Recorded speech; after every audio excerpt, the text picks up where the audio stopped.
When Captain America throws his mighty shield, Red Skull's goons will feel the pain of its power. On this adventure, it's personal. Captain America and Hawkeye must track down their fellow Avengers, Iron Man and Vision. But the kidnappers, Red Skull, Ultron, Crossbones, and Wizard, have let loose a legion of thugs that stand between you and your friends.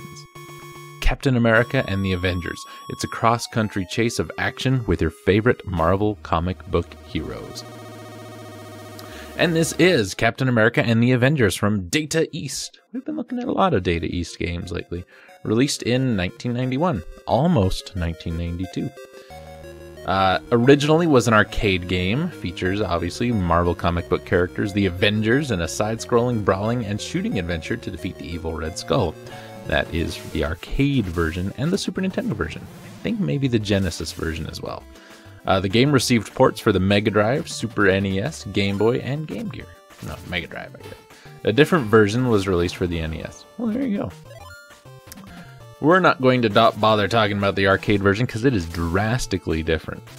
Let's just talk about the NES version here. Data East originally released a home version of the game for the Genesis. The game was later licensed to Mind Escape, who released their own ports of the arcade game for the Super NES, Game Boy, and Game Gear. The versions published by Mindscape were developed by Real Time Associates.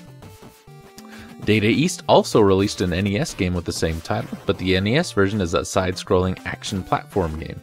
The only playable characters in this version are Captain America and Hawkeye, and their mission is to save the Vision and Iron Man from Mandarin, then defeat Red Skull. Quite a bit different than the others. I actually had the Super Nintendo port of the arcade game, and it was damned hard. You lost a lot of health when you got hit, and there weren't many power-ups to be had. Obviously, being an arcade port, it wasn't going to be easy. Oddly enough, it was one of the few Super Nintendo games I had where there was actually pauses while the game would load sometimes. There's a lot going on. Graphically, this game is very nice. It's nice and clean. There are some interesting choices made, especially with some of the mini-boss backgrounds. Controls are good. Captain America and Hawkeye control very well. Each have their own strengths and weaknesses. Captain America is the stronger of the two, but Hawkeye's got better range and better ability with his ranged attacks. One thing I liked about it is while Captain America has thrown his shield, you are not totally defenseless waiting for it to come back. You can continue to punch until you catch the shield again.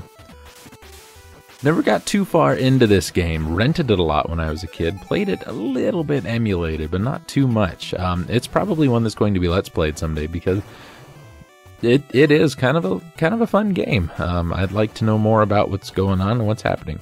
Kind of a bummer you can't play as Iron Man or Vision. Kind of a bummer that nobody knows who Vision is anymore, because Vision was pretty cool.